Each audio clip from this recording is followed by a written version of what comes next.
Tim here at Pacific Coast Trains with another project update video. This one's a little bit different. It's going to be in two parts, and I've not done much structure work, but sit back, relax, and stay tuned, and you'll get to see me try to scratch build a large apartment complex. So here's the spot on the layout that I'm looking to fill. It's a big empty corner of the room, and I thought about using some shell buildings or three-quarter size structures like I have elsewhere along the wall, but in the end I decided that I wanted a fuller structure to occupy the space. As you can see from this angle here, it's a pretty deep corner as well. So I knew I wanted an offline structure to take up some of that space. I didn't want to crowd that area with any additional track. So drove around Oakland, found this large apartment building in Jack London Square where a rail line actually runs through that area.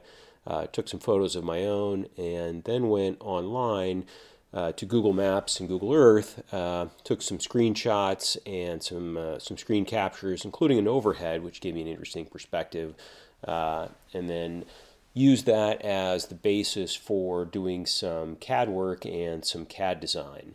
I wasn't going to get all the surrounding areas, but enough to give an impression of the building.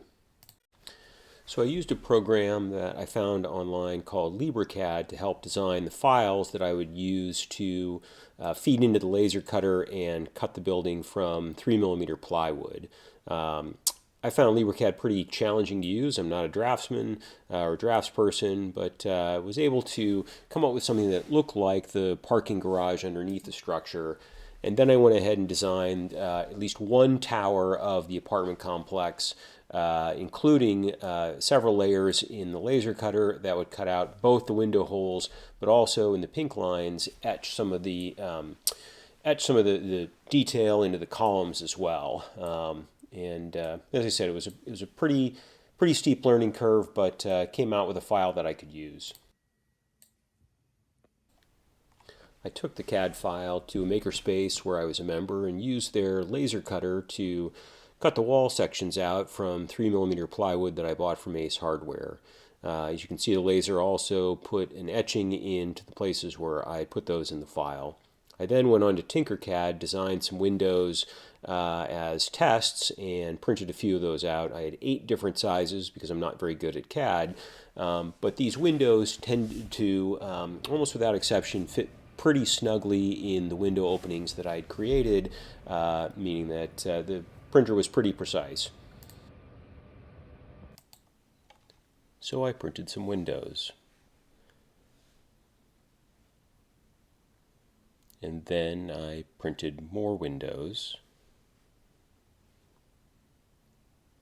and actually wound up printing a lot more windows, over 100 in all.